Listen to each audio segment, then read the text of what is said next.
Tak ada spesial malam ini, tak terkecuali hari ini malam Jumat Legi, dan jarum jam masih bergantung di jam 10 malam.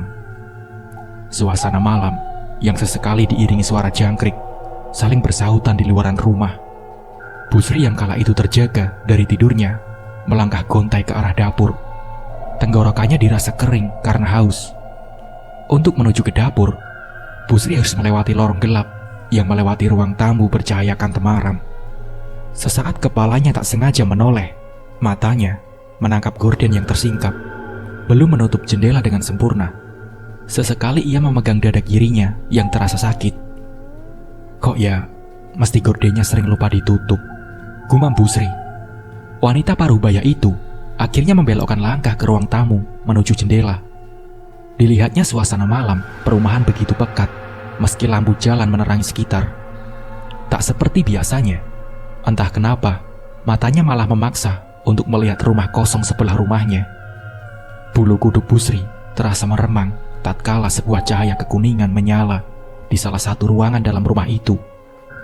Pasalnya, sahabat sekaligus tetangganya Bu Intan maupun anak-anaknya tak pernah menginap di rumah itu sama sekali semenjak mantan suaminya meninggal dunia 2 tahun yang lalu. Kalaupun berkunjung, itu pun hanya membersihkan rumah dalam 1 atau 2 bulan sekali. Lalu, siapakah yang singgah di dalam rumah kosong saat ini? Tak lama kemudian, lampu yang menyala di ruangan itu meredup seketika. Kembali gelap, sama seperti sebelum-sebelumnya. Bu Sri tersentak dan makin mendekatkan wajahnya untuk mengamati lebih jelas. Tak ada apapun, malah kabut malam yang datang menyambut di luaran sana. Bu Sri menggelengkan kepala dan berpikir bahwa ia hanya halusinasinya saja.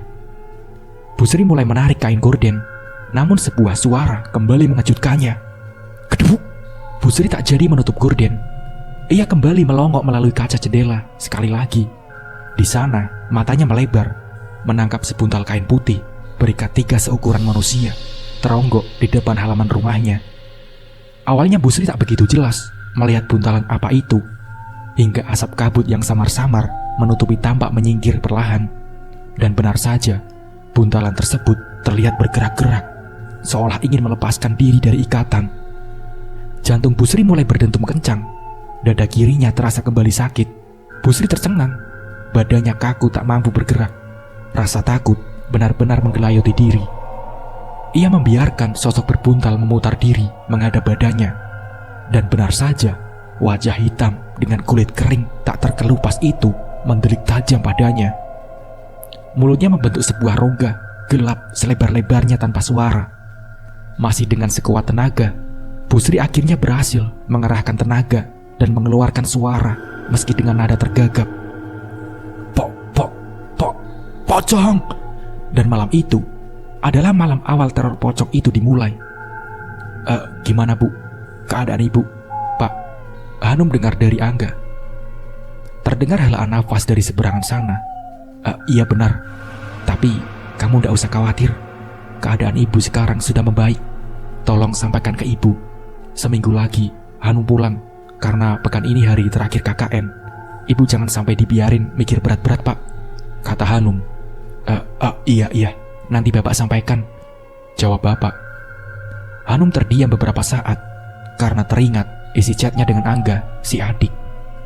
Pak, apa benar penyebab Ibu kolaps itu karena melihat pocong? Tanya Hanum yang tak dapat menahan isi pertanyaan dalam pikirannya.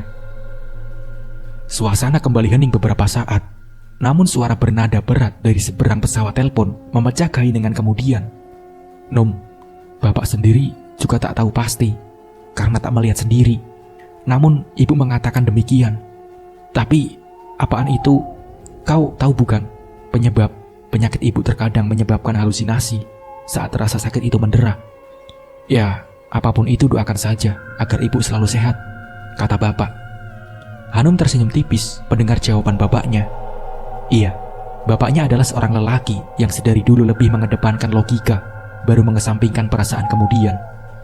Pemikiran Hanum seiring seirama dengan sang bapak, dan lagi-lagi ia menyetujui hal tersebut, berharap apa yang dilihat ibu hanya halusinasi belaka. Beberapa menit kemudian, Hanum mengakhiri pembicaraan itu dengan salam. Ia menatap layar ponsel, lalu mensuap nama Angga di nada dering panggil. Halo Angga, Mbak sudah menelpon Bapak. Gimana Pak? Benar kan Ibu habis lihat pocong? Benar kan kata Angga? Cerotos seorang pemuda memotong ucapan Hanum begitu saja. Siapa yang bilang begitu? Ucap Hanum kesal karena Angga memotong kata-katanya begitu saja. Bapak kan? Mbak belum bilang begitu. Kamu tiba-tiba aja motong ucapan Mbak gitu aja. Loh, Bapak nggak bilang gitu emang? Kata Hanum. Hanum menghela nafas sejenak. Nggak. Bapak memang bilang kalau Ibu mengaku melihat pocong. Tapi Bapak nggak ngelihat sendiri. Kamu tahu kan kalau sakit Ibu tiba-tiba kambuh? Biasanya Ibu meracau, berhalusinasi, melihat yang macam-macam. Kata Bapak. Tapi kalau ini Angga percaya kalau ucapan Ibu itu benar, Mbak. Sangga Angga penuh keyakinan. Kamu tahu dari mana? Kata Mbak Angga. Karena 3 hari setelah kejadian itu, Angga melihat sendiri pocongnya. Kata Angga. Dahi Anu mengkerut. Ia menggeleng meski tahu Angga tak bisa melihat gerakan kepalanya saat ini. Ngaco kamu. Bener Mbak, Angga berani sumpah demi Allah. Kata Angga. Jangan ngomong seperti itu, tegur Hanum. Baginya ucapan sumpah seperti itu tak bisa dibuat main-main.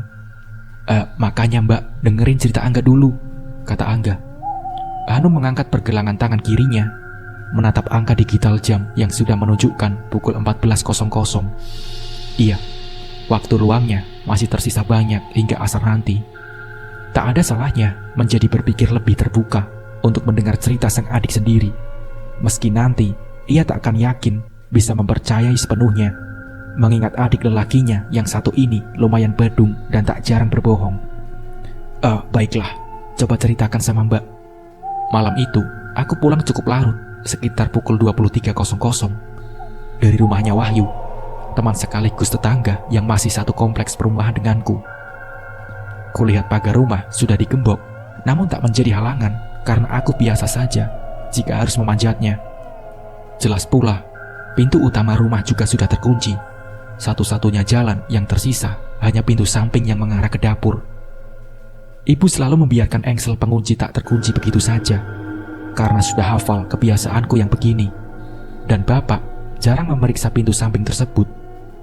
Seusai memanjat pagar dan menuruninya, dengan langkah setengah mengendap-endap, aku berjalan menuju pintu samping arah dapur.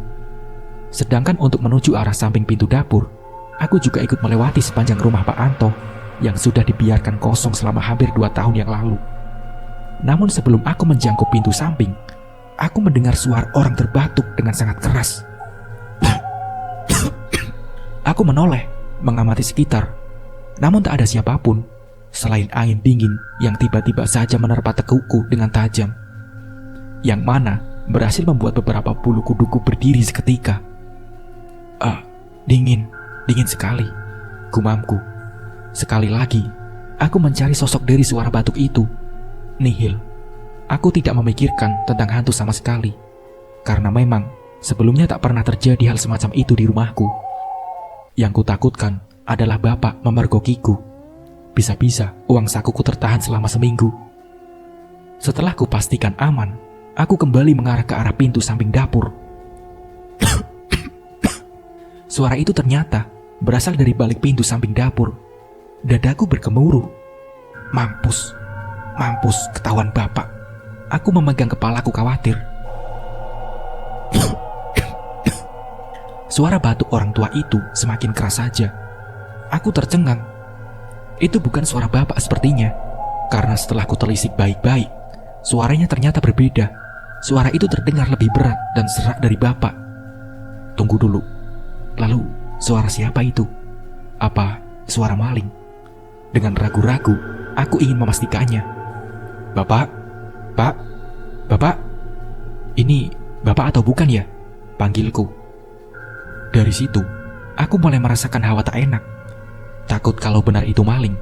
Akhirnya aku beranikan diri saja untuk segera membuka pintu samping dapur. Saat aku memutar knop pintu, aku tak bisa membukanya. Seperti ada sesuatu yang berat mengganjal di baliknya. Loh, masa dikunci? Gumamku. Aku kembali memutar knop pintu dan mendorongnya, namun tak juga berhasil. Sekali lagi ku coba untuk mendorongnya. Mungkin saja pintunya macet, dan lagi-lagi sesuatu yang berat menahanku untuk masuk ke dalam.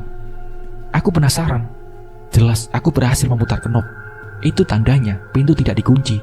Hanya saja ada sesuatu yang menahan gerak pintu dari dalam. Siapa di dalam? Bentakku karena kesal. Cok! Akhirnya aku mendorong dengan setengah mendobrak pintu itu beberapa kali dan berhasil. Pintu sedikit menganga. Aku berusaha mengintip dari sedikit celah. Mataku tak sengaja menatap ke arah bawah. Aku terlonjak kaget. Pasalnya yang kulihat ada sebuah buntalan kain putih lusuh tergeletak menghadang pintu. Cok! Apa itu? Kataku. Sontak aku berhenti mendorong dan membiarkan pintu tertutup kembali. Aku terdiam beberapa saat. Jantung berderu kencang. Aku mencoba mengatur nafas beberapa dan mengumpulkan pikiran positif. Tak lama kemudian, pasti itu karung beras, ucapku pada diri sendiri. Aku kembali mendekati pintu samping, mengambil ancang-ancang untuk kembali mendobrak pintu samping dapur. Brak! Aku berhasil membuka itu dengan mudah. Aku melongo, menengok sekitar. Pasalnya, sesuatu yang mengganjal itu sudah tak tampak lagi. Apa tadi salah lihat? Lagi, aku merasa merinding di sekitar tengkuk. Sudahlah. Lebih baik segera kembali ke kamar. Mungkin itu hanya khayalanku saja, pikirku. Aku kembali menutup pintu dan mengunci dari dalam. Sesampainya di kamar, aku segera berganti pakaian dan merebahkan diri di atas ranjang. Mataku melihat langit-langit. Pikiranku sedikit kacau mengingat hal aneh yang baru saja terjadi di pintu samping dapur. Setelah melamun beberapa saat dan rasa kantuk mulai mengelayuti, kuputuskan untuk segera mematikan lampu kamar. Kebiasaanku adalah tidur dalam kondisi gelap. Tepat sesaat aku mematikan lampu dan akan merebahkan diri, kulihat sosok buntalan putih duduk bertekuk di atas lemari kayu jati. Aku tersentak. Meski gelap, aku masih bisa melihat hal itu dengan cukup jelas. Sontak aku berlari ke arah saklar, memencet tombol nyala kemudian. Namun sosok buntalan berwarna putih itu sudah tak ada lagi. Jantungku berderu kencang. Meski sekilas aku benar-benar yakin melihat sosok itu, sosok mirip pocong. Cuma itu, tanya Hanum kemudian setelah yakin adiknya mengakhiri ceritanya. Iya mbak, aku yakin itu pocong. Aku benar-benar jelas melihatnya, ucap Angga menggebu-gebu. Kamu yakin itu bukan guling yang kamu taruh di atas lemarimu sendiri? Tanya Hanum setengah tertawa. Ya sudah, kalau mbak nggak percaya, jawab Hanum. Angga memutus telepon begitu saja. Hanum kembali menghela nafas. Sepertinya ia harus mempercepat hari kepulangannya tanpa menghadiri perpisahan KKN di desa. Setelah kejadian itu, Angga belum berani mematikan lampu kamarnya sendiri. Ia memilih tidur dengan lampu menyala, meski harus rela menahan sedikit sesak karena harus menutup kepalanya dengan bantal maupun guling. Karena setiap kali ia memadamkan lampu, sosok buntal berwarna putih itu seperti terlihat di sudut-sudut kamarnya. Sore itu, Angga begitu lelah. Ia pun langsung menenggelamkan diri di atas ranjang tanpa berganti pakaian. Entah sudah berapa jam ia tertidur. Tahu-tahu kamarnya sudah gelap begitu saja. Sial. Ia lupa menyalakan lampu. Dengan mata yang kini sudah benar-benar tersadar, Angga beranjak dari posisi rebahannya dan berdiri dari ranjang. Saat pertama melangkah, kaki kanannya menubruk sesuatu yang keras. Bak! Asuk! Umpatnya. Aku tertunduk ke bawah. Kontan ia menutup mulutnya dengan kedua telapak tangan. Baru saja, ia tak sengaja menendang sebuah buntalan putih ikat 3 sebesar manusia. Matanya sudah terbiasa dengan gelap dan bisa melihat dengan cukup jelas. Sosok itu terdiam. Dengan tubuh bergetar, Angga melangkah pelan melompatinya. Saat menuju ke arah saklar, Angga mendengar suara orang terbatuk-batuk dengan keras di belakangnya. Angga berusaha mengabaikan, namun batuk itu semakin keras, berganti dengan suara batuk yang beradu dengan suara orang ingin muntah. Angga mulai memencet tombol saklar. Lampu malah tak menyala. Ia mencoba memencet saklar berulang kali, namun hasilnya masih sama. Lampu tak juga mau menyala. Dengan terbata-bata, Angga membaca surat-surat pendek yang dihafal. Lalu, sesuatu yang menggelinding berat menabrak kakinya Di saat yang sama, lampu berhasil menyala.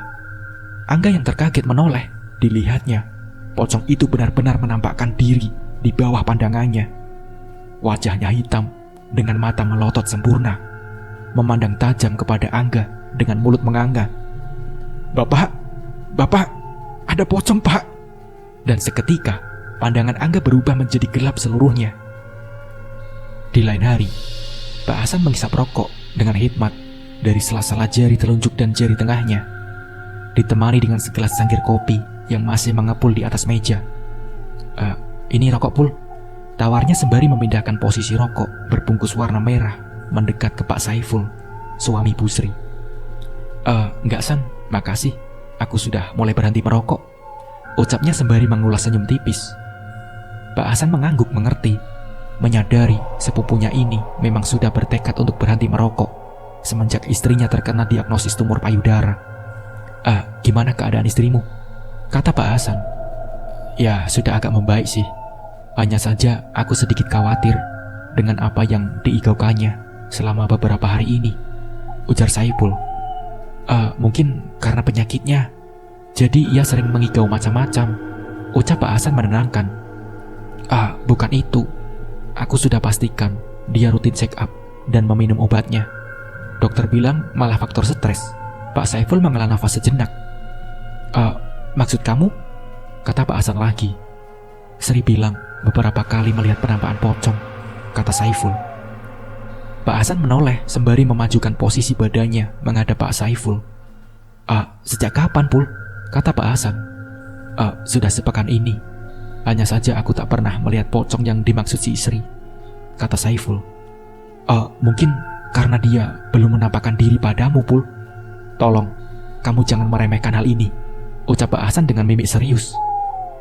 Meski bukan paranormal atau memiliki kemampuan indera keenam, Pak Hasan masih sangat mempercayai hal mistis. Karena di lingkungan tempat tinggalnya sudah terbiasa bersenggolan dengan hal-hal semacam ini. Tapi di rumah tak pernah terjadi hal seperti ini sebelumnya. Rumahku bukan rumah angker atau bekas sesuatu yang aneh-aneh. Kau tahu sendiri bagaimana sejarah komplek lingkungan ini, selain daripada bekas tanah sawah," kata Pak Saiful. Bagaimana dengan rumah tetanggamu yang sudah dibiarkan kosong hampir 2 tahun itu?" Rumah yang dibiarkan kosong akan menjadi tempat singgah baru bagi pemilik penghuni dunia lain, selidik Pak Hasan. Pak Saiful menggeleng pelan. Tidak, San, tidak. Selama ini kami sendiri juga tak pernah melihat sesuatu yang ganjil dari rumah Pak Anto. Dan kalaupun ada, itu tak pernah mengganggu kami maupun tetangga sekitar, jawab Pak Saiful. Pak Hasan terdiam dan berpikir sejenak. Matanya menerawang suasana malam komplek di depan rumah Pak Saiful. Tampak beberapa orang sudah jarang berseliweran lagi saat itu. Mungkinkah itu pocong kiriman?" tebak Pak Hasan ragu. Dahi Pak Saiful mengkerut memandang sepupunya tak percaya. Bagaimana bisa?" kata Pak Saiful. Bisa. Pak De Anom pernah mendapat pasien yang katanya mendapat kiriman genderuwo untuk mengganggu keluarganya. Menurutnya, demit-demit seperti itu bisa dikirim kepada sasarannya dengan maksud mengganggu keluarga yang dibenci ataupun saingan bisnisnya, kata Pak Hasan kepada Pak Saiful. Pak Anom adalah tetangga sekaligus paman dari istri Pak Hasan, yang mana ia memang dikenal sebagai orang pintar di lingkungannya. Di daerah sekitar ujung timur Jawa, memang sudah menjadi hal yang lumrah tentang hal-hal gaib yang berhubungan dengan dukun, santet, kiriman, ngilmu, maupun pesugihan. Tapi seingatku, aku sedang tak punya masalah dengan siapapun. Mungkinkah saingan bisnisku? Gumamnya bertanya-tanya. Bisa jadi, sahut Pak Hasan antusias. Tak lama kemudian, keduanya dikagetkan oleh teriakan seseorang dari dalam rumah, hingga membuat mereka terlonjak kaget dari tempat duduknya. Pak, ada pocong, Pak. Loh, itu seperti suara Angga, kata Pak Saiful. Tanpa berkata apapun, Pak Saiful segera berlari memasuki rumah disusul dengan Pak Hasan di belakang. Betapa terkejutnya mereka saat membuka sebuah pintu kamar dan mendapati Angga sudah terkulai lemas di atas lantai dalam kondisi tak sadarkan diri. Pak Saiful berusaha menyadarkannya, yang masih terkulai dengan menepuk pipinya, bahkan menyipratkan air di wajah Angga, namun tak membuahkan hasil. Sang ibu yang terbangun sempat shock melihat kondisi anaknya yang demikian. Untungnya, Bu Sri tidak histeris, bahkan ikut membantu dengan mengoleskan minyak angin di sekitar hidung Angga agar segera tersadar. Tak beberapa lama kemudian, Angga membuka kelopak matanya, namun mulutnya tak berhenti bergumam dan berusaha menjelaskan apa yang baru saja ia lihat meski dalam keadaan lemas. Pak Saiful berusaha menenangkan anaknya, dibantu dengan Pak Hasan. Keduanya berhasil membopong Angga ke atas tempat tidurnya. Mata Angga kembali terpejam. Setelah itu, ketiganya meninggalkan Angga sendirian di kamar. Pak Saiful, Pak Hasan, dan Bu Sri memutuskan berdiskusi di ruang tamu. Apa aku bilang, Pak? Bahkan Angga sendiri sudah melihatnya, ucap Bu Sri meyakinkan suaminya. Pak Saiful tampak memijit-mijit ujung pelipisnya. Entahlah, Bu, jawab Pak Saiful. Bu Sri kini menatap Pak Hasan. Kamu percaya kata-kataku kan, San? Aku tahu suamiku sudah menceritakan tentang ini padamu, tentang apa yang kulihat. Bahkan sekarang Angga, kata Bu Sri. Iya, Mbak, aku tahu dan mengerti. Mbak Sri tahu Pak Ade Anom bukan paman istriku. Mungkin beliau bisa membantu, jawab Pak Hasan. Hasan, tegur Pak Saiful kemudian. Entah kenapa, antara logika dan kenyataan masih bersitubruk di dalam kepala. Brak! Tiba-tiba terdengar suara pintu terbanting. Tak lama kemudian, tampak Angga sudah berdiri di hadapan ketiganya dengan mata melotot. Ketiganya tercengang melihat Angga yang demikian, terutama Pak Saiful. Angga kerasukan? Kok bisa, Pak? Ucap Hanum tak bisa menahan keterkejutannya. Iya, maaf Num, Bapak baru bisa mengabari ini karena Bapak nggak ingin mengganggu kegiatan KKN kamu, kata Bapak Hanum. Hanum menghela nafas panjang, menatap layar ponsel sejenak, lalu kemudian meneruskan pembicaraannya. Kapan itu, Pak? Dan bagaimana itu bisa terjadi? Kata Hanum. Iya, Kamis pekan lalu, kata Bapak Hanum. Berarti 6 hari yang lalu, batin Hanum kemudian. Dengan suara khasnya yang berat, Pak Saiful mulai menceritakan apa yang terjadi malam itu. Angga melotot menatap ketiganya dengan mulut tertutup rapat. Hanya saja terdengar suara geraman dari sana. Sontak ketiga orang itu beranjak dari posisi duduknya. Loh, enggak, kok sudah bangun? Tanya Pak Saiful. Pria paruh baya itu mencoba mendekati Angga, namun langsung ditahan oleh Pak Hasan. Jangan, Pul, jangan didekati dia, kata Pak Hasan. Pak Hasan langsung bisa menyadari apa yang terjadi kepada Angga, seolah bisa membaca pikiran Pak Saiful dan Bu Sri yang menatapnya heran. Pak Hasan meneruskan ucapannya. Dia bukan Angga, kata Pak Hasan. Maksud kamu? Pak Saiful masih berusaha berpikir positif. Apa kalian belum juga menyadarinya? Coba lihat baik-baik, peringat Hasan kemudian. Ketiganya menatap Angga yang masih berdiri kaku di tempatnya. Dan benar saja, setelah diamati baik-baik, pemuda yang ada di hadapan mereka ini tidak terlihat seperti Angga lagi. Mata yang melotot itu perlahan berubah warna menjadi kemerah-merahan. Tulang pipi mengeras hingga menampakkan urat-urat saraf di sekitar wajah. Dan anehnya lagi, raut mukanya berubah menjadi terlihat lebih tua.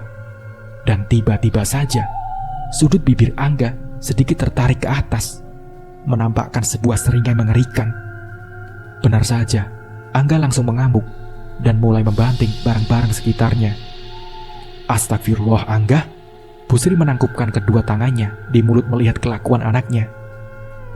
Mbak Sri, cepat cari bantuan dari warga di luar, pinta Pak Hasan cepat.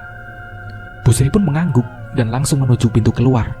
Menyadari itu Angga malah berusaha mengejar Bu Sri. Bahkan ia sempat menjambak rambut ibunya sendiri, namun berhasil dipisahkan oleh Pak Saiful dan Pak Hasan. Bu Sri menangis, namun kembali Pak Hasan menyuruhnya untuk segera menjauhi Angga dan keluar meminta bantuan. Sementara itu, kedua lelaki parubaya itu berusaha menahan Angga sekuat tenaga, meski mereka kewalahan dengan tenaga Angga. yang berubah menjadi luar biasa. Tak lama kemudian, Bu Sri datang bersama Pak RT dan beberapa tetangga. Meski awalnya sempat kebingungan dengan apa yang terjadi, namun para warga yang ada di TKP langsung sigap menolong Pak Saipul dan Pak Hasan yang sedang menahan Angga. Kenapa ini Pak? Kenapa? Tanya Pak RT di sela-sela membantu menahan salah satu tangan Angga. Ini Pak, ponakan saya kesurupan, jawab Pak Hasan dengan nafas terengah-engah. Pak RT yang mengerti langsung menyuruh salah satu warga untuk segera memanggil Pak Heru, orang yang dianggap berpengalaman menangani hal-hal semacam ini. Kebetulan Pak Heru juga tinggal di kompleknya. Lalu datanglah seekor pria berusia sekitar 50 tahunan yang terlihat masih memakai kaos dan sarung mendekati mereka. Ia adalah Pak Heru. Tanpa banyak bicara, Pak Heru langsung menempelkan telapak tangan di dahi Angga, yang mana membuat pemuda itu berteriak lebih histeris dari sebelumnya. Angga meronta lebih keras, berusaha melepaskan diri. Mulut Pak Heru tampak bergerak-gerak cepat, entah merapal mantra ataupun suatu doa. Yang jelas, setelah itu tubuh Angga berangsur-angsur menjadi lemah. Pak Heru pun menyuruh orang-orang melepaskan Angga. Mereka pun saling berpandangan, ragu. Namun Pak Heru meyakinkan bahwa semua akan baik-baik saja. Dilihatnya Angga masih terbaring dan terdiam, namun matanya masih melotot, tak berkedip barang sedikit pun. Pak Heru duduk bersila diikuti dengan Angga, yang kini ikut duduk bersila juga di hadapan Pak Heru. Kepala Angga terduduk sembari kembali mengeluarkan geraman. Pak Heru kembali merapalkan sesuatu.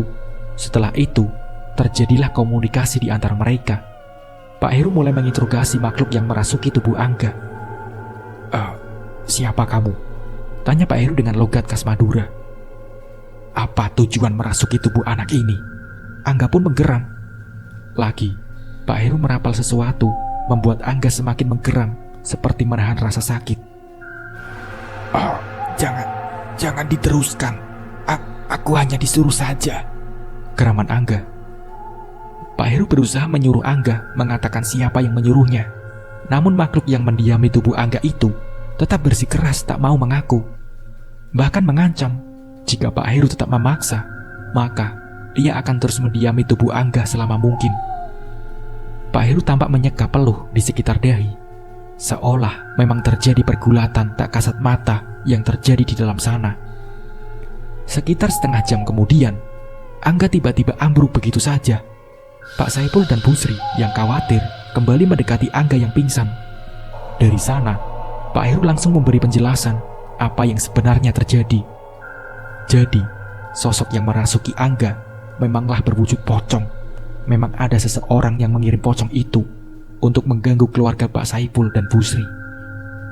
Bahkan, orang yang menyuruh pocong itu sempat memberi pesan jika ingin gangguan berakhir, Pak Saipul dan Bu Sri harus mengirim sejumlah uang dan menanamnya di sekitar pohon beringin di suatu tempat. Pak Saipul dan Bu Sri saling berpandangan heran. Yang benar saja, keluarga mereka diganggu hal tak kasat mata hanya karena ada ingin memeras mereka. Pak Heru tersenyum tipis. Tapi Pak, Bu, jangan mempercayai ucapan jin begitu saja. Mereka ahli tipu daya. Saya curiga tujuannya tak hanya menginginkan uang, tapi ada sesuatu yang lainnya lagi, Bu, kata Pak Heru. Apa itu, Pak? Tanya Bu Sri. Entahlah, maaf, saya tidak berhasil menemukan jawabannya. Dan pocong kiriman ini cukup kuat. Jujur saja, ilmu saya hanya bisa mengusir dari tubuh Angga, namun belum mampu untuk mengusir pocong tersebut dari rumah ini dan mengembalikan pada empunya, jawab Pak Heru lagi. Jadi apa yang harus kami lakukan, Pak? Kata Pak Saipul. Saya sarankan Pak Saipul dan keluarga pindah sementara waktu dari rumah ini, saran Pak Heru kemudian. Terdengar desahan nafas berat dari seberang pesawat telepon. Num, Bapak, Ibu, dan Angga mengungsi sementara waktu ke rumah kita yang ada di kota itu. Kamu masih di tempat KKN kan? Kalau bisa, setelah pulang dari KKN langsung ke sini saja ya, kata Bu Sri kepada anaknya. Hanum meneguk ludah. Dilihatnya, jarum jam dinding sudah menunjukkan angka 10 malam. Iya Pak, Iya, baik, jawab Hanum. Ya sudah, kamu istirahat saja. Jangan terlalu dipikirkan. Bapak dan Pak Demu sedang mencari solusi saat ini, jawab ayah Hanum. Sambungan telepon pun terputus. Hanum benar-benar sulit mempercayai apa yang baru saja didengarnya. Ia menatap ke sekeliling kamarnya. Perasaannya berubah menjadi tak nyaman dengan aura rumahnya sendiri. Pantas saja, saat pulang sore tadi tak ada siapapun. Bahkan kamar-kamar pun terkunci. Hanum bisa masuk ke dalam karena ia memang membawa salah satu kunci cadangan rumah. Suasana sepi yang menyambutnya sedari tadi ternyata tak hanya sementara. Bahkan ia mengira keluarganya sedang pergi menginap ke rumah sanak saudara terdekat saja. Hanum menggelengkan kepala, berusaha menanamkan pikiran-pikiran positif tak akan terjadi apa-apa. Setelah berhasil menenangkan diri, ia menyalakan lampu tidur temaram dan mematikan lampu utama kamar. Hanum mulai merebahkan diri, mencoba tidur. Sudah hampir 1 jam matanya terpejam, namun ia benar-benar tak bisa tidur. Bahkan, suara detik-detik jarum jam yang bergerak terdengar begitu jelas di telinga. Bruk, bruk, bruk. Ada suara sesuatu yang berat, tampak berdebu melompat beberapa kali. Hanum mengacuhkan, berharap itu hanya halusinasi. Bruk, bruk, bruk. Suara itu terdengar semakin jelas, mendekati pintu luar kamarnya. Hanum masih berusaha menepis apa yang didengar. Bruk, bruk, bruk. Hanum tak kuasa menahan mata. Ia pun bangkit dan menyalakan kembali lampu utama. Ia beranjak dari ranjang dan berjalan pelan mendekati pintu kamar. Hening, suara itu tak terdengar lagi. Dengan ragu, Hanum membuka pintu perlahan hingga terbuka seluruhnya. Namun ia tak mendapati apapun atau siapapun di luar sana. Kosong. Hanum menutup pintu. Ia menghela nafas lega. Benar, itu semua pasti hanya halusinasinya saja karena terlalu parno dengan cerita bapak. Hanum kembali merebahkan diri. Ia memejamkan mata. Suasana makin hening. Bahkan, ia tak mendengar lagi suara jangkrik yang biasa bersahutan di luar pada malam hari. Sedikit aneh bukan? Tak beberapa lama kemudian, sisi kiri ranjangnya yang kosong terasa seperti berat sebelah. Jantung Hanum berdegup kencang. Kebetulan ia tidur membelakangi sisi kiri tersebut. Bulu tengkuk belakang lehernya meremang tatkala udara dingin menerpa bagian belakang tubuh seketika. Lalu terdengar suara berat orang yang sedang terbatuk. Hanum tak mampu lagi bergerak, apalagi menoleh. Kini, Hanum yakin sedang tak berhalusinasi. Ada sosok lain yang sedang berbaring di sisinya. Hanum tak benar-benar sendirian di dalam kamar malam itu. Keesokan harinya, Busri dikagetkan dengan suara ketokan pintu yang memburu setelah subuh. Ia begitu terkejut melihat Hanum menenteng tas besar. Wajahnya tampak lelah dan sedikit pucat. Belum sempat mengucapkan sepatah kata pun, Hanum langsung memeluk ibunya. "Loh, Nduk, kamu kenapa?" tanya Busri keheranan. Hanum menggeleng, namun masih memeluk ibunya erat. Ya sudah, ayo masuk dulu," ucap ibunya. Busri mengajak putri sematawayangnya itu untuk segera beranjak dari tempatnya. Hanum mengangguk tanpa berkata apapun. Sembari berjalan, mengikuti, meski dengan posisi masih memeluk sang ibu. Busri tampak sedikit kesulitan berjalan, dengan Hanum yang malah menempel padanya. "Ini gimana ibu bisa berjalan kalau kamu nempel-nempel kayak gini terus?" tegur Busri sesampainya di ruang tengah. Hanum mulai melepas pelukan. Terlihat Pak Saipul dan Angga keluar menemani Hanum di ruang tengah. "Loh, Num, sudah selesai KKN?" tanya Pak Saipul. Hanum memandang bapaknya dengan mata berkaca-kaca. "Hanum kemarin sore pulang ke rumah, Pak," jawab Hanum. Pak Saipul, Busri, dan Angga saling beradu pandang, lalu kemudian menatap Hanum penasaran. "Hanum ketemu pocongnya, Pak," jawabnya dengan suara bergetar. 2 hari kemudian, keluarga Pak Saipul sepakat untuk menemui Pak Anom atas saran dari Pak Hasan di kediamannya. Sudah lama ya, Pul, kamu gak berkunjung. Padahal rumah kita cuma berjarak 1 kecamatan," kata Pak Anom. Sambut Pak De Anom sembari membuka kaleng-kaleng makanan untuk disajikan pada para tamunya. "Iya Pak De, maklum banyak kerjaan, kilah Pak Saipul. Sebenarnya, bukan itu alasannya. Hanya saja, Pak Saipul kurang begitu suka dengan hal berbau klinik dan semacamnya. Karena itu dia jarang mengunjungi rumah Pak Ade Anom. Mata mereka menelisik ke seluruh ruangan, di mana barang-barang antik dan keramat hampir mendominasi hiasan dalam rumah.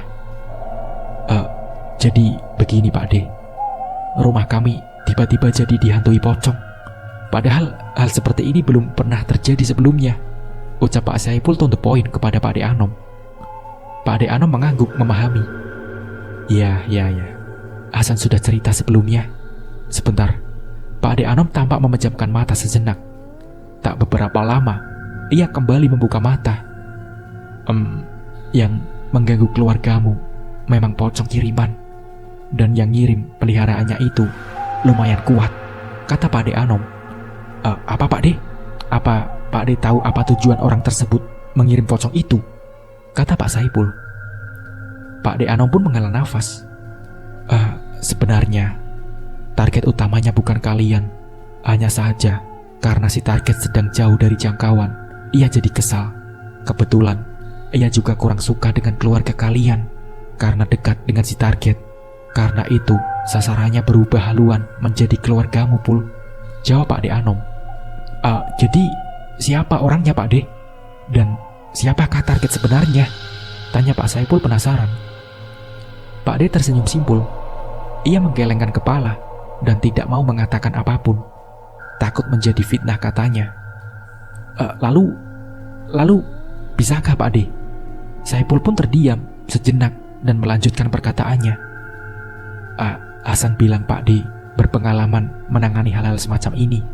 Jadi kalau berkenan, kata Pak Saipul. Aku tahu Pul, kamu paling tidak mempercayai hal semacam ini. Ya padahal dalam agama kita, salah satu rukun iman adalah mempercayai hal gaib, kata Pak Anom. Pak Saipul tertegun. Pak De Anom kembali tersenyum. Aduh Pul, jangan sungkan, tenang saja.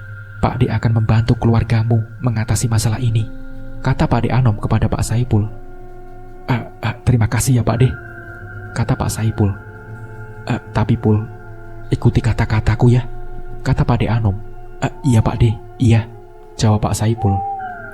Kalian kembali lagi tinggal di rumah kalian. Pak Saipul beradu pandang dengan keluarganya. Jadi begini Pul, kamu dan keluarga kamu harus segera kembali ke rumah. Karena jika rumah dibiarkan kosong terlalu lama, malah akan memancing penghuni lain dari luar untuk menempatinya.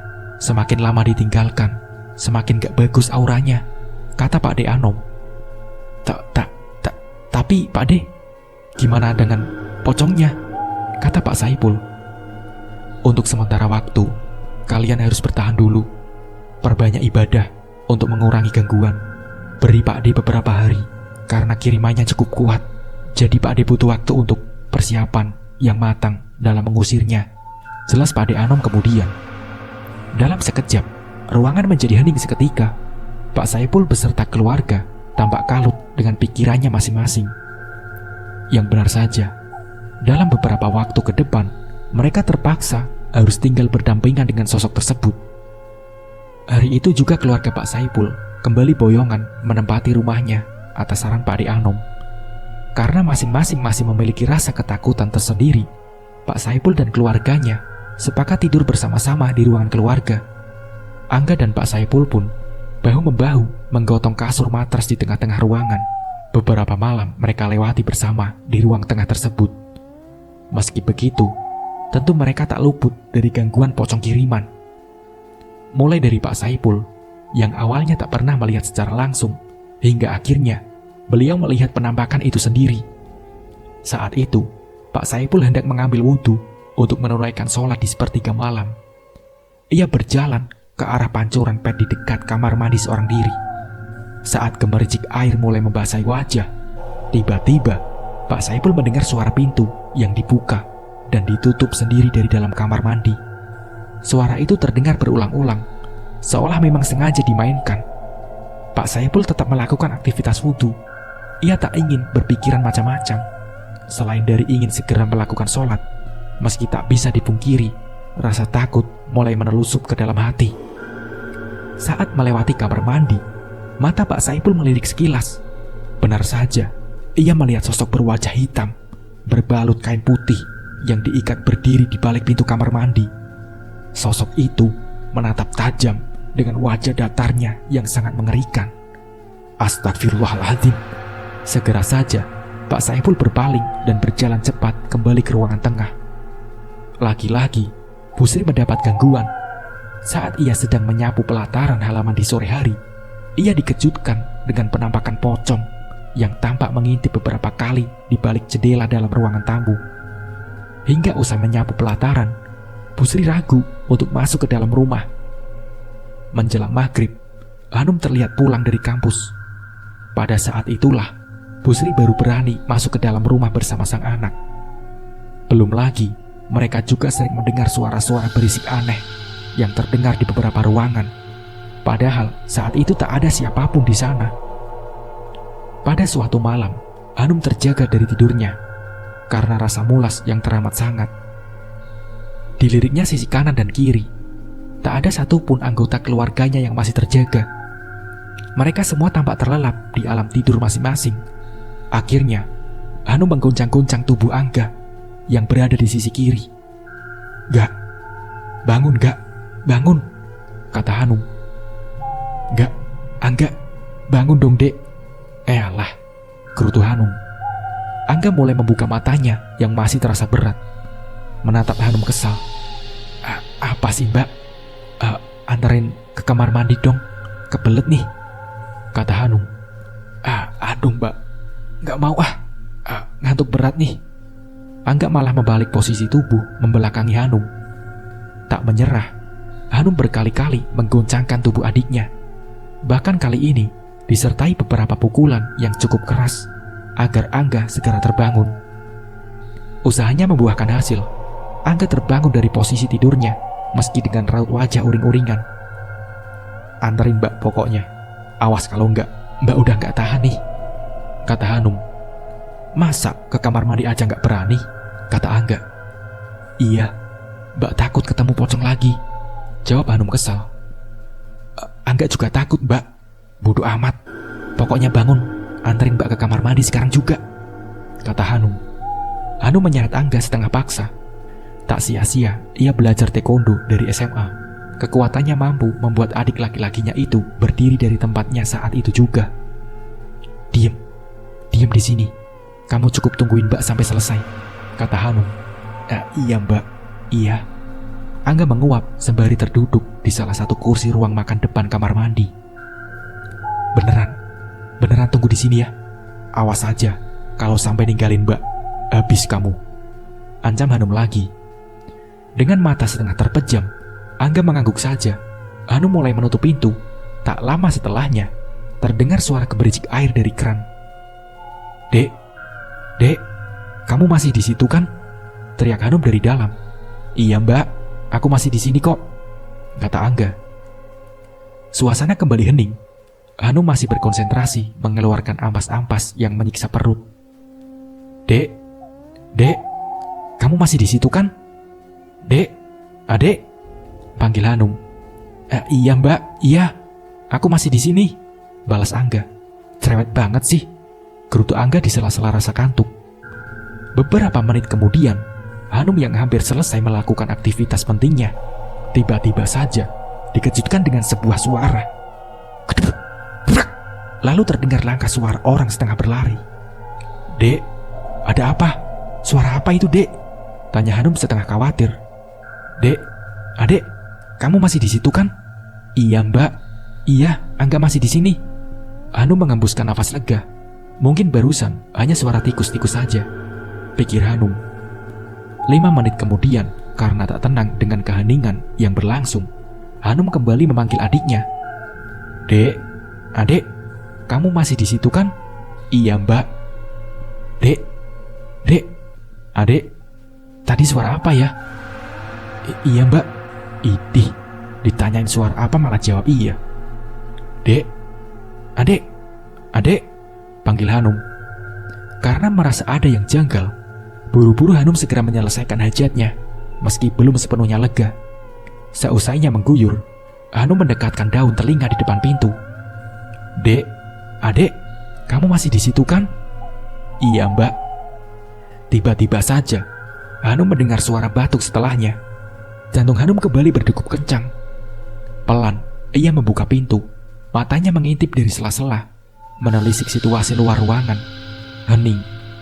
Perlahan ia melangkah keluar dari kamar mandi. Tepat saat itu, tubuhnya menjadi kaku. Hanum melihat sesosok dibalut kain putih lusuh, terikat 3, duduk di salah satu kursi ruangan makan. Tepat di kursi yang tadinya diduduki Angga. Hanya saja, sosok itu membelakangi posisi Hanum. "Iya, Mbak. Angga masih di sini," jawab sosok itu dengan suara yang sangat mirip dengan Angga. Perlahan, Hanum mulai bergerak dari posisinya dengan tubuh bergetar. Sosok itu masih diam di tempat. Hanum bergerak merapat di sisi tembok. Setelah Hanum mencapai sisi pintu keluar dapur, ia segera berlari menuju ke ruangan tengah secepatnya. Beberapa hari kemudian, Pak Saipul akhirnya mendapat kabar dari Pak Ade Anom. "Gimana keadaan kamu dan keluargamu, Pul? Baik-baik saja kan?" kata Pak Ade Anom. "Ya, begitulah Pak Ade. Ya, bisa dikatakan tidak begitu baik karena makin mengganggu. Tapi syukurlah keluarga saya masih baik-baik saja," jawab Pak Saipul. "Ya, syukurlah kalau begitu. Maaf kalau sedikit membuat menunggu, karena aku juga butuh persiapan yang matang untuk menghadapi kiriman ini. Seperti yang kubilang sebelumnya, yang mengirim cukup kuat dari ujung wilayah timur sana, Pul," jelas Pak Ade Anom. Iya nggak apa-apa Pak Ade," jawab Pak Saipul. "Persiapan apa yang kusuruh setelah ini? Besok aku akan datang ke rumahmu. Besok juga Pak Ade akan mulai ruatan pengusirannya," kata Pak Ade Anom. Pak Saipul menyunggingkan senyum lega, meski Pak Anom tak dapat melihatnya. "Baik Pak Ade, baik, terima kasih, saya tunggu kedatangannya." Sambungan telepon itu pun akhirnya dimatikan. Menjelang ba'da asar, Pak Ade Anom sudah terlihat datang ke rumah keluarga Pak Saipul. Lelaki paruh baya itu menyambutnya penuh sukacita. Ujung matanya juga menangkap 2 sosok pemuda lain di belakang Pak Ade Anom, seolah mampu membaca pikiran. Pak Ade Anom pun menjawab, "Ini murid-muridku, Pul. Mereka juga akan membantu proses peruatan nanti." "Oh, begitu Pak Ade," jawab Pak Saipul sembari mempersilahkan ketiganya masuk ke dalam rumah. Pukul 11 malam, komplek perumahan terlihat mulai sepi. Tampak 2 orang pemuda yang dibawa Pak Ade Anom menggali tanah dengan sekop dan memendam sesuatu di 4 sudut penjuru rumah. Tujuannya adalah menanam pagar gaib untuk mencegah hal-hal yang tak diinginkan saat proses ritual pengusiran. Pak Saipul tampak mengintip dari jendela di dalam rumah, mengamati aktivitas tersebut. Sebuah tepukan pelan di bahu kanan membuatnya menoleh. Dilihatnya, Pak Hasan mencoba memberikan keyakinan bahwa semua akan baik-baik saja. Kedua anak dan istrinya memang tidak ikut serta malam ini, karena memang dititipkan menginap di rumah Pak RT. Hanya Pak Hasan saja, anggota keluarganya, memang menemani sang empu rumah. Tak lama kemudian, kedua pemuda itu kembali memasuki dalam rumah dengan kedua tangan dan kaki yang kotor dari bekas menggali tanah. Mereka tampak berbicara serius dengan Pak Ade Anom. Setelahnya, Pak Saipul mempersilahkan keduanya untuk mempersilahkan diri di kamar mandi. Malam semakin larut. Pak Ade Anom mendekati Pak Saipul untuk meminta izin murid-muridnya menelusuri seluruh area dalam rumah, yang mana mereka diberi tugas untuk mencari sumber wujud benda yang menjadi wadah pocong kiriman saat Pak Ade Anom melangsungkan ritual. Dan memang benda itu harus cepat-cepat ditemukan, karena wujudnya tak bisa ditemukan secara kasat mata begitu saja. Pak Saipul mengangguk menyetujui. Setelahnya, Pak Ade Anom duduk bersila di lantai ruang tamu sembari memejamkan matanya. Di saat yang sama, kedua pemuda itu turut meninggalkan ruangan, memisahkan diri memeriksa seluruh area dalam rumah. Setengah jam kemudian, Pak Saipul dan Pak Hasan yang tak jauh dari tempat Pak Ade Anom bersila dikejutkan oleh suara-suara ramai dari luar rumah, seolah memang banyak orang di luaran sana. Karena penasaran, Pak Saipul dan Pak Hasan berjalan ke arah jendela untuk mengintip. Namun hal itu segera dicegah oleh salah satu pemuda, murid dari Pak Anom yang kebetulan mengetahuinya. Jangan Pak, jangan, biarkan saja, ujarnya. Kenapa dek? Mungkin saja itu para tetangga, jawab Pak Saipul heran. Pemuda yang diketahui bernama Fandi itu tampak tersenyum kikuk. Bukan Pak, itu bukan manusia. Mereka memang berusaha untuk memancing kita, kata pemuda itu. Maksudnya jin, kata Pak Saipul. Ya begitulah, sepertinya mereka bala bantuan yang sengaja dikirim untuk membantu si pocong kiriman, jawab pemuda itu lagi. Tahu dari mana dek? Tanya Pak Saipul yang masih penasaran. Mbah Anom sudah memberitahu kami sebelumnya. Itulah fungsi memasang pagar-pagar gaib itu untuk mencegah mereka masuk. Saya mohon Bapak tunggu di sini dengan tenang dan bantu kami dengan doa, ucap pemuda itu. Tiba-tiba terdengar suara dentuman keras dari ujung ruangan yang diketahui adalah dapur. Fandi yang sigap segera berteriak memanggil rekannya. Man, ada di dapur, Man. Fandi segera melesat ke dapur, disusul dengan Aman yang ikut berlari setelahnya. Jantung Pak Saipul berdegup kencang. Peristiwa di luar nalar itu kembali berlangsung. Rasa penasaran menyelimuti hati akan apa yang terjadi di tempat Fandi. Namun Pak Hasan kembali mengingatkan agar tetap mengindahkan peringatan yang mereka berikan sebelumnya. Keduanya pun kembali terduduk di salah satu kursi ruang tamu sembari membaca doa-doa yang dihafal, berharap semoga semua ini segera berakhir. Pak Anom kembali membuka mata dan beranjak dari posisi silanya. Dengan mimik serius, lelaki tua itu ikut berjalan ke arah dapur di mana Fandi dan Aman berada. Tiba-tiba saja, suhu dalam rumah menjadi naik secara drastis. Panas dan pengap yang mereka rasakan. Bahkan kipas angin yang Pak Saipul nyalakan tidak begitu berefek menurunkan suhu ruangan. Tak berselang lama, keduanya mendengar suara geraman dari arah dapur. Karena tak sanggup lagi menahan rasa penasaran, Pak Saipul pun segera beranjak dari tempatnya meski sempat dicegah oleh Pak Hasan. Hanya saja, sesampainya di sana, ternyata pintu dapur sudah dalam keadaan tertutup. Dari dalam, ia mendengar keributan, seperti suara orang yang memang sedang melakukan pergulatan. Entah apa yang terjadi di dalam sana. Yang mampu mereka lakukan hanya ikut menunggu di depan pintu dapur yang tertutup itu. Suara pergulatan itu makin terdengar menegangkan. Belum lagi suara Rio yang kini semakin terdengar jelas di luar rumah. Benar-benar mencekam.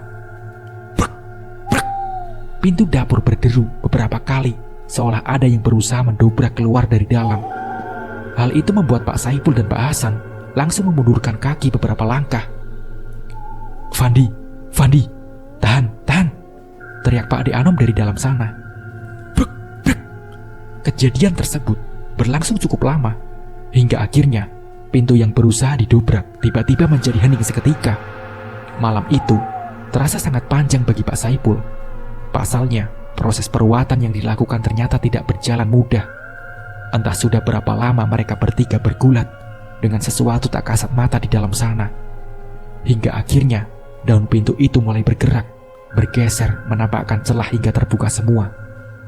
Dilihatnya, Pak Ade Anom berjalan, lunglai sembari dipapa oleh kedua muridnya. Raut wajah ketiganya cukup pucat dengan peluh yang jatuh dari dahi masing-masing, menampakkan kelelahan yang nyata. Pak Saipul dan Mbak Hasan yang melihat segera saja ikut membantu mereka didudukkannya orang tua itu di sebuah sofa panjang. Setelah meneguk air putih yang diberikan Pak Hasan dan Pak Ade Anom, mulai bisa mengatur nafasnya kembali secara normal. Pak Saipul yang tak sabar langsung mengajukan pertanyaan. Gimana deh? Kata Pak Saipul. Pak Ade Anom tersenyum tipis. Tak usah khawatir, Pul. Aku sudah berhasil menangkapnya, jawabnya sembari menunjukkan sesuatu yang dibungkus kain mori di salah satu genggaman tangan. Apa itu, Pak De? Kata Pak Saipul. Iya, ini yang dipakai buat teror keluargamu. Isinya pocong kiriman yang bernama Wardi itu.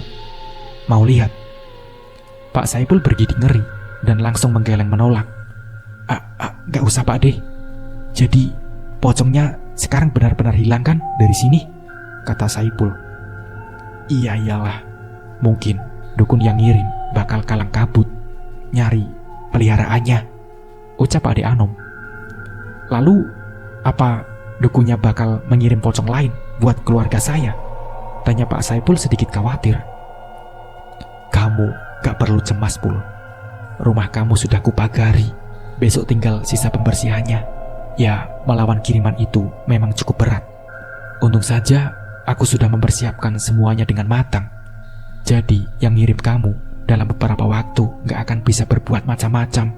Kemungkinan besar juga kapok, jelas Pak Ade Anom sembari tersenyum misterius. Meski kurang begitu paham akan pernyataan Pak Ade Anom, terbesit kelegaan yang luar biasa di dalam hatinya. Terima kasih Pak Ade, terima kasih atas bantuannya, jawab Pak Saipul.